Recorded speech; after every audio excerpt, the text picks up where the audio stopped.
Nu, ko? Labvakar visiem šajā skaistajā vakarā. Šodien mēs runāsim par nagu sēnīti. Eh, Nagu sēnīte ir ļoti izplatīta un var rasties jebkurā vecumā, bet par to ļoti maz runā. Diez kāpēc. Mēs šodien tad noskaidrosim, kas vispār ir nagu sēnīte un vai tā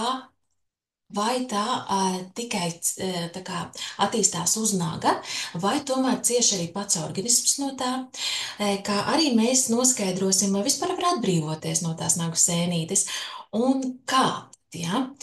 Un šodien mums ir kopā cilvēki, kas ir izgājuši tam visam cauri. Tāpēc es arī gribēšu jums dot vārdu.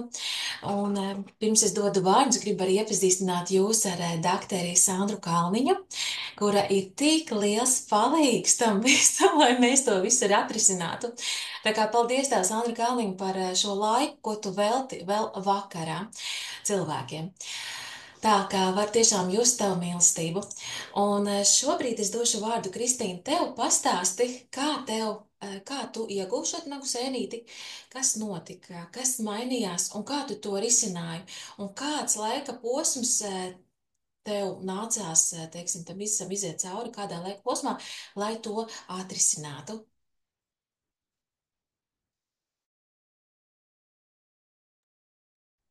Labvakar, mani sauc Kristīna, un man bija tā situācija tāda, kad es kādu laiku nemaz nezināju, ka man ir nagu sēnīte, ja, jo vienkārši man ir gelišs uzlikts, ja, un tu neredzi to.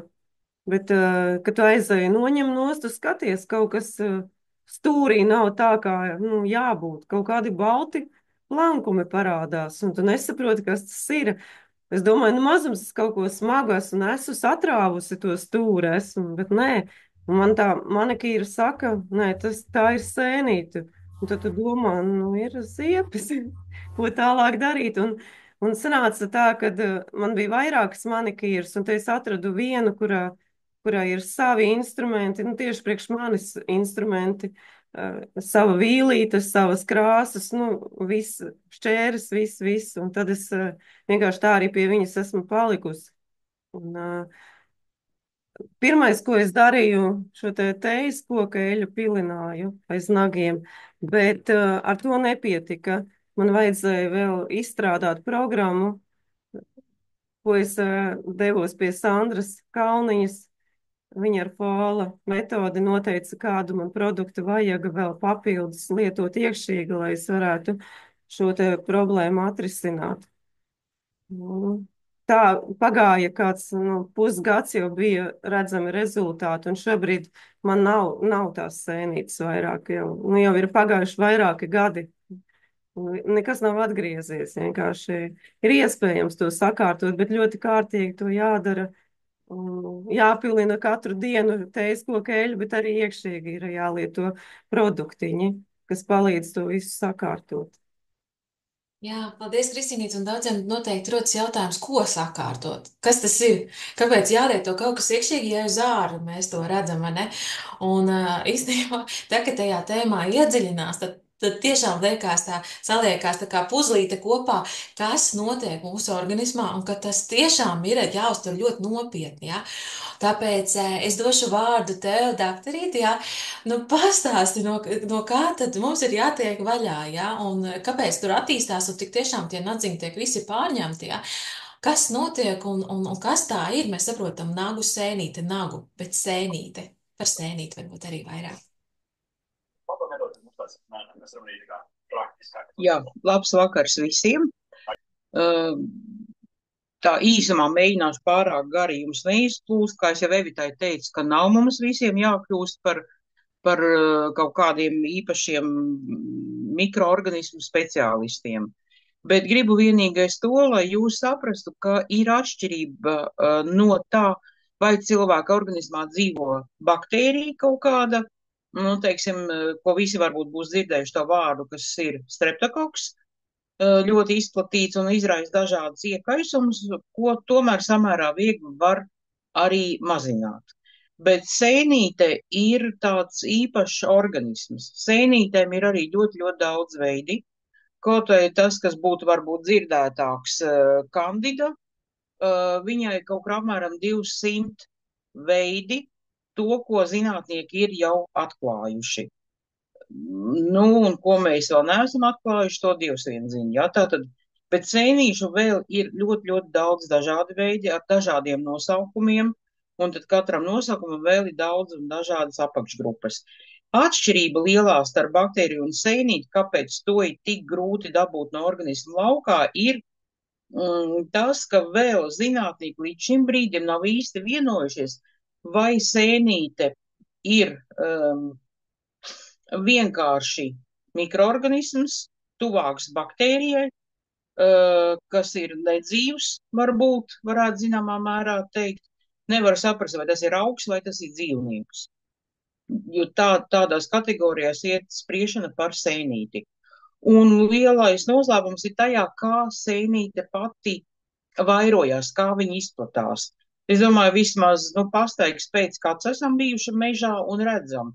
Piemēram, ja kaut kur vienā vietiņā ieraugam vienu, piemēram, gaileni, tad zinām, ka tur būs vēl 2, 3 un varbūt pat 10 gailenes. Sēnes izplatās ar sporām. Viņas tā kā izsējās no viena tā sākumiņa un veido tālāk tā kā tādu tīklojumu. Un tāpēc arī viņas ir tik ļoti, ļoti grūti iznīcināt, ja? Tev varbūt ir kāda bilde par to, kā tas izskatās cilvēka asinsritē iekšā, tā sēnīte.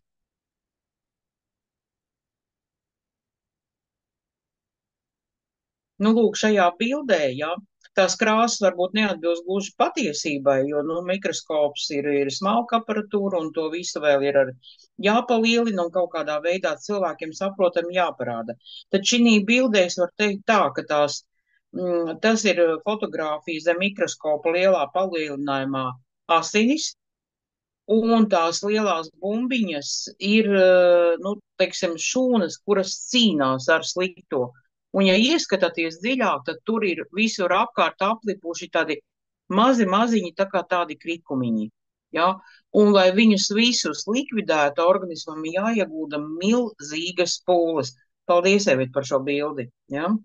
Tā kā tur ir tas, kāpēc ar sēnīti tikt ir galā ļoti, ļoti grūti.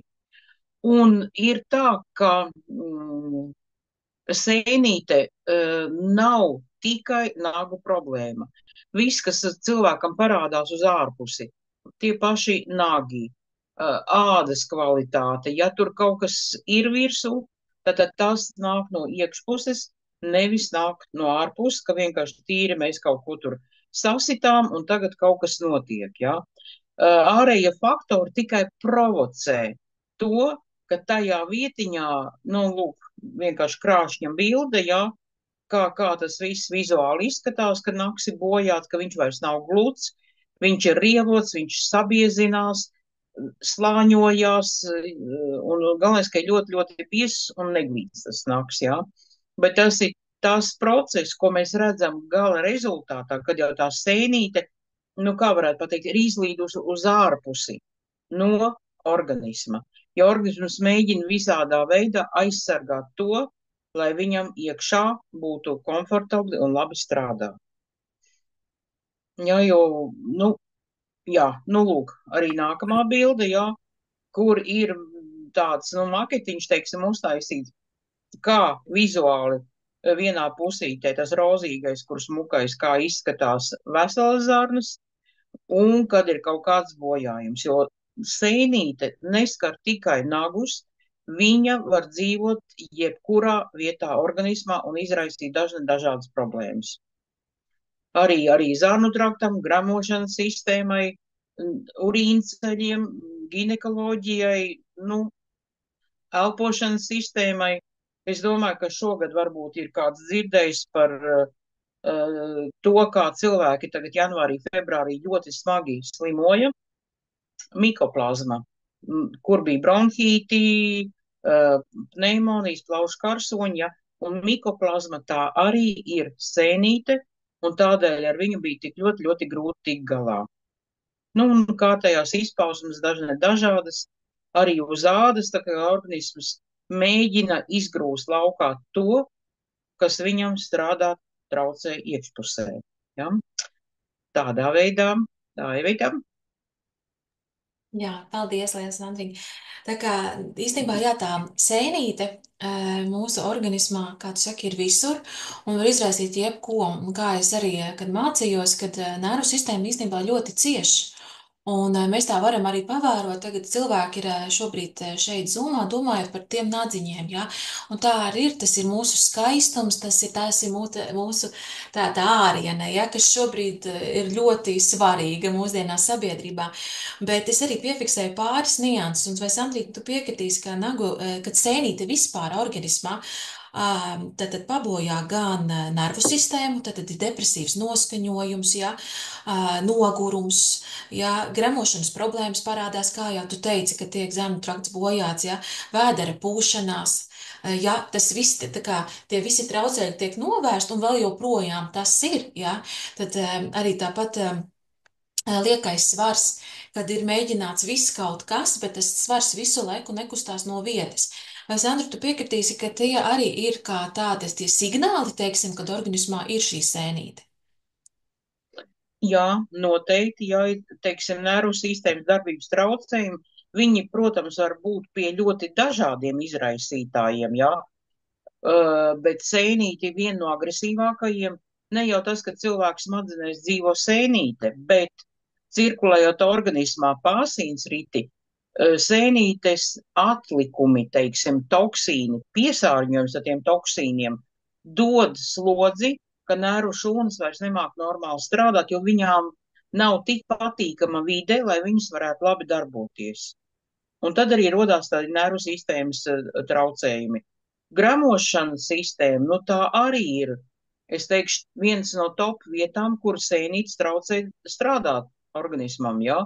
Viņas savairojas tik daudz, ka nomāc labvēlīgo baktēriju darbu, un tad ir šie simptomi arī, ko tu minēji, jā, pūšanās, burkšķēšana, vēdera izejas darbības problēmas, jo nenotiek normāla gramošana, nesašķeļ pārtiku, un tad no ar to svaru arī cilvēkam tad ir kā ir tas, kurš kā mēģina tikt vaļā no liekiem kilogramiem, tikai ejot uz sporta zāli vai ievērojot, nu, dažādas, teiksim, diētas, ja?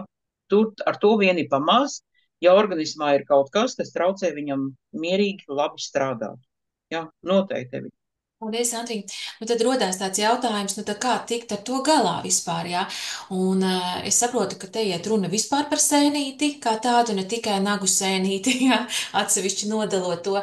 Un ko tu ieteiktu, jo, ja es paskatījos visu pieejamos līdzekļus internetā, ko piedāvā no ārpuses lakas, tur smēres un visu kaut ko, bet tas nestrādā. Un, ja nedaudz arī uzlabojās, tas tiešām ir labi, jā, bet viss ir atpakaļ. Tad, ko tu ieteiktu, kādi ir tie soļi, lai tiktu no tā vaļā, tāpat kā Kristīna?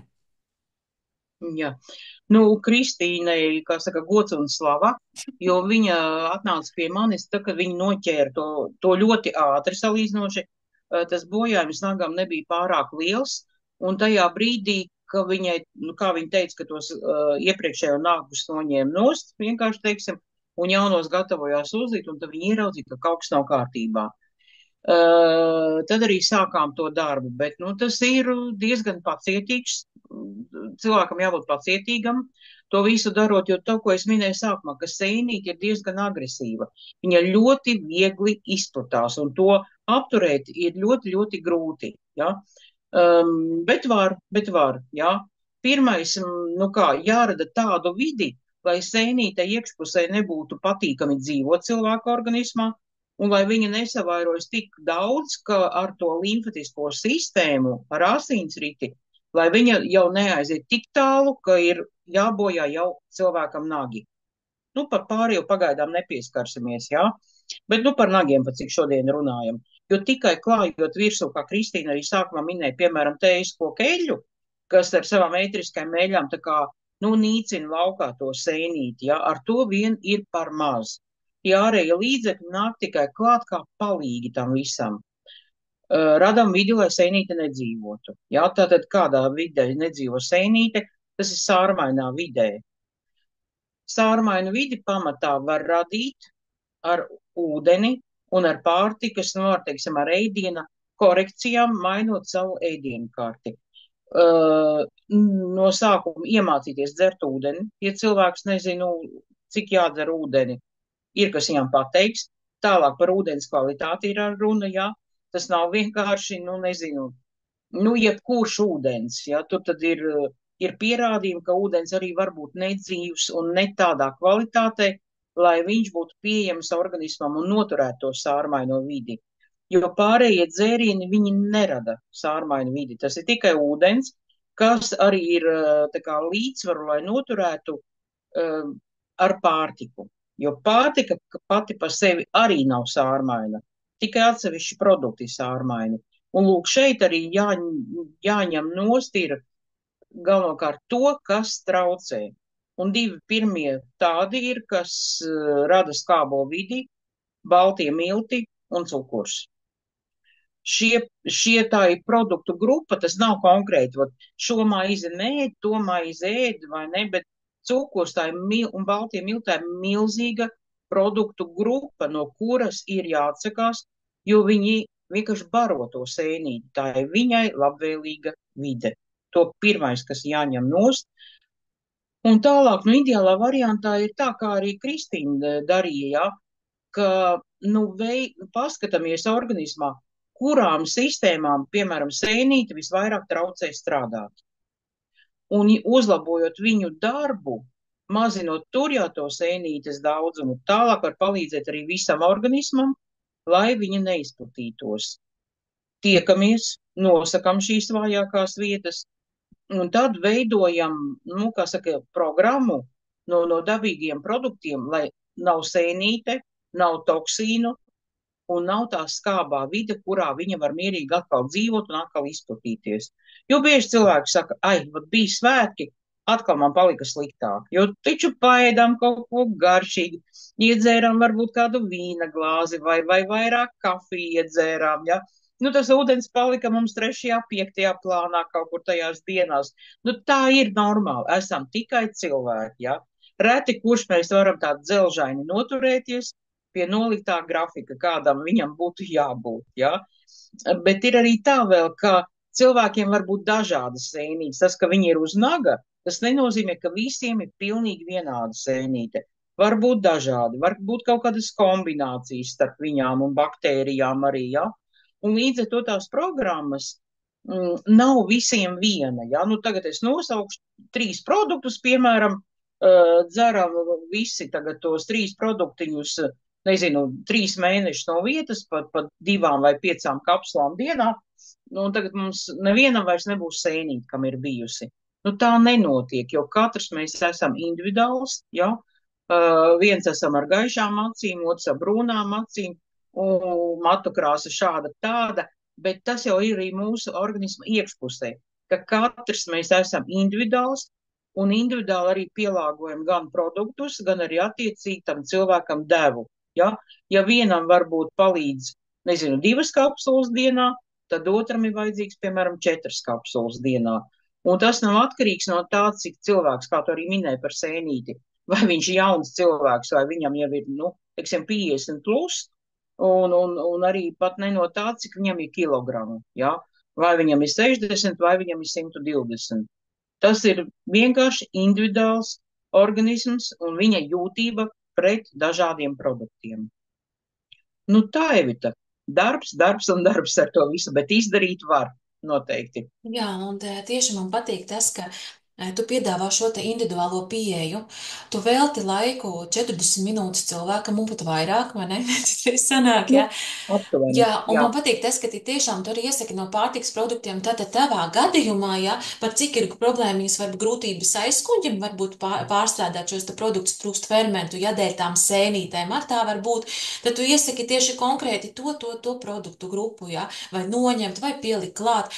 Jo man arī bijuši gadījumi, kad cilvēks tiešām vēlās arī kļūt slaidāks un izvēlējās salātu lapas ēst. Bet izrādās, ir problēmas ar aizkuņu, un tad bija kārtīgs problēmas pēc tam. Tāpēc tiešām ir jāuzzina tā konkrēti tas cēlonis, un arī cik daudz ir savairojusies šī sēnīta organismā, un tad tiekam galā. Kurā vietiņā tu pieņem? Es zinu, ka tu pie mums brauc uz Jelgavu, mēs tevi aicinam, un tad es saprotu, ka arī Rīgā, ja? Vai vēl kaut kur? Nu, pamatā tā ir, ka galvenās vietas ir Jelgava un Rīga. Tur es esmu visbiežāk, bet faktiski ceļoju pa visu Latviju. Sākot no Kurzemes un Latgales arī tā skaitā, vai arī otrādi, sākot no Latgales, beidzot ar Kurzemi, jā, lai neviens neapvainotos. Bet, protams, tas ir atkarīgs no cilvēku skaita, cik cilvēki tur savācās, jo, kā es saku cilvēkiem, jā, lūdzu, var aizbraukt kaut pie 2 cilvēkiem 200 kilometru, bet, nu, saprotiet labi, ka, nu, tas attiecīgi tad maksā degvielu, jā, to man neviens nesponsorē. Tad ir ne tikai darbiņš, bet arī degviela. Bet, ja ir lielāka kompānija, jā, lūdzu, pa Latviju pārvietojos brīvi. Jā, brīnišķīgi. Un tiešām tavas zināšanas ir unikālas, jo tu esi ļoti daudziem cilvēkiem palīdzējis, ļoti daudz arī manai ģimenei. Tāpēc man patīk tas, ka šeit nebūs tā, ka būs kaut kāda reklāma produktam, jā, bet te būs tiešām tāda individuāla pieeja, mērķtiecīga pieeja, lai sasniegtu šo te rezultātu. Paldies tev, Sandriņa. Noteikti varbūt vēl kaut ko pajautāsim. Vēl es vēlos dot vārdu Ingūnai. Ingūnu šodien satiku, viņa teica, bet Klau, man arī ir rezultāts. Nu, padalies, lūdzu, Ingūna, kāds tad tev bija rezultāts un ko tu teiktu par sēnīti? Sveiki, mīļie draugi! Jā, rezultāts ne tikai man, bet arī manam vīram. Tas gan man bija kādu laiku atpakaļ. Un es arī ļoti esmu pateicīga Sandriņai, tādēļ, ka arī mēs esam bijuši uz šo te diagnostiku un ļoti, ļoti priecīgi esam par to. Bet, kas attiecas tieši uz nagu sēnīti, tad es savu nagu sēnīti noķēru pirtī, publiskajā pirtī, tas jau pirms vairākiem gadiem. Un pirms krietni ilga laika, bet es ļoti, ļoti ātri piefiksēju, ka man starp kāju pirkstu starpā sāk tā kā plaisāt, lobīties, un tas nadiņš paliek tāds neglīts. Un es arī ķēros klāt pie visiem šiem te jaukajām lietiņām. Nu, jā, skudrkoka mīts, kas man palīdzēja arī teiskoka eļļa ļoti, ļoti pilināju, ierīvēju, cītīgi mērcēju kājas sāls ūdenī, sodas ūdenī, ābolu etiķī. Un, kas attiecas uz manu vīru, tad viņš atbrauca no Reisa un skatos, tas viens nakts ir ļoti, ļoti neglīts kājai. Un tad es ķēros pie manikīra piedarumiem. Un tad, protams, viss dezinfekcija, jo, protams, ka sēnītes izplatās tur, un tas viss bija ļoti tā cimdos un tā. Un es to nagu viņam izmērcēju, novīlēju, un tad bija tāds darbiņš. Nu, tur ļoti lielai pacietībai jābūt, ļoti, ļoti lielai. Ja? Tātad arī teiskoka eļļa, pēc tam, nu, tas viss, ko es jau nosaucu, ja? Bet tad ar tiem tamponiņiem uz tiem nagiem zeķa virsū un gāju gulēt. Un pēc kaut kādas nedēļas es piefiksēju, ka izlien ārā tāda maza, tāda gaiša maliņa no naga pamatnītes. Ja? Ka tas nozīmē, ka tā sēna jau tiek, tā kā viņa tiek ārēji vismaz apstrādāta. Nu, katrā ziņā vieglāk bija staigāt, bet, protams, tas viss ir jārisina kompleksi no iekšpuses viennozīmīgi. Ka visiem novēl tikt ar sēnītēm galā. Nu, jā, paldies, jo mums jau galvenais ir būt veseliem arī pēc 5, pēc 10, pēc 15 un tā tālāk gadiem. Mūsu tad laiks jau tuvojās izskaņai, tāpēc es tiešām ļoti priecājos tiem, kas arī nāk, klausās un iegūst šo te informāciju, jo tad, kad es tagad pastudēju visu internetu, tik maz bija informācijas, kuras varēja patiesi atrast, jā. Tāpēc tiešām paldies, Sandra Kalniņa, ka tu velti savas zināšanas tā no sirds cilvēkiem, un es tiešām to ļoti novērtēju. Mums pagaidām vēl pieslēdzās cilvēki, jo domā, ka varbūt ies 2 stundas zūmas, bet tā nebūs šoreiz. Nu, lūk, tā kā, ja kādam ir jautājums, var rakstīt čatiņā, noteikti sazinamies individuāli. Katrs cilvēks, kuram kaut kas interesē, lai ir izrēķinātu, cik tad ūdens dienā konkrēti tev ir jāpatērē, tad es nosūtīšu noteikti informāciju. Un tā kā, kas ir pats svarīgākais, būsim veseli, zinoši, un ņemsim savās rokās savu veselību. Man liekas, tas ir pats svarīgākais mūsdienās. Vai ne? Nu, skaisti. Tā kā paldies jums liels, kas pieslēdzās, kas bija kopā, un tad nākamā tēma mums arī būs interesanta. Tādas divas tēmas, ko mēs noteikti jau zinām. Es varbūt varu pateikt jau publiski. Tātad viena tēma būs par nervu sistēmu. Nervu sistēmu arī grāmatvežiem, un ne tikai, vai ne, Kristīnīt? Tāpat arī būs aiznākamā tēma, man liekas, tad būs arī veģetīvā distonija, kas arī saistoši ar nervu sistēmu, bet varbūt pieskarsimies tieši konkrētai tēmai, jo cilvēkiem laikam pazīstamāks tas vārds ir. Nu, lūk, vai kādam ir vēl ko piebilst? Nav, jā. Skaists vakars, lai visiem Labvakar, ir. piedodiet. Labvakar? Jā. Man tāds jautājums varbūt Sandriņai vairāk. Man nav sanācis nagus lakot, jā, un es nezinu, tur diži par tām, par tādām lietām, jā, bet jautājums ir par kārpām. Vai tās arī ir skaitās pie sēdītēm? Nē, kārpa nav sēnīte, kārpa ir vīruss, bet ar tādu specifisku noslieci, ka ir kārpas vīrus vai papilomas vīrus, kuri dzīvo, patīk dzīvo tādā. Ja? Un ja viņus vienkārši sāk kaut kā mehāniski iznīcināt cilvēks, tur to kārpu, tur, nezinu, piededzina, tur izurbināt kaut kā mēģina no tās savas vietiņas, viņa ir nejauka, viņa tajā vietiņā viņa vairs nebūs, kur viņa cilvēks dabūja laukā, bet blakus var izsēties un veidoties 5, piemēram, jā. Tātad atkal darbiņš kārtot organismu no iekšpuses, ne tikai no ārpuses. Ārpus arī ir vajadzīga, jā, bet plus vēl no iekšpuses atkal radot, lai tam vīrusam ir nelabvēlīgi dzīves apstākļi, un viņš beidz dzīvot pie konkrētā cilvēka. Tā, Ināra. Paldies! Ļoti jauki. Lai skaists vakars visiem, un droši tad tiekamies nākamajos zilmos, un ja kādi jautājumi rakstiet, un es aizsūtīšu ar informāciju, kā tad var tikt pie dakterītes Sandras. Tā kā visu labu!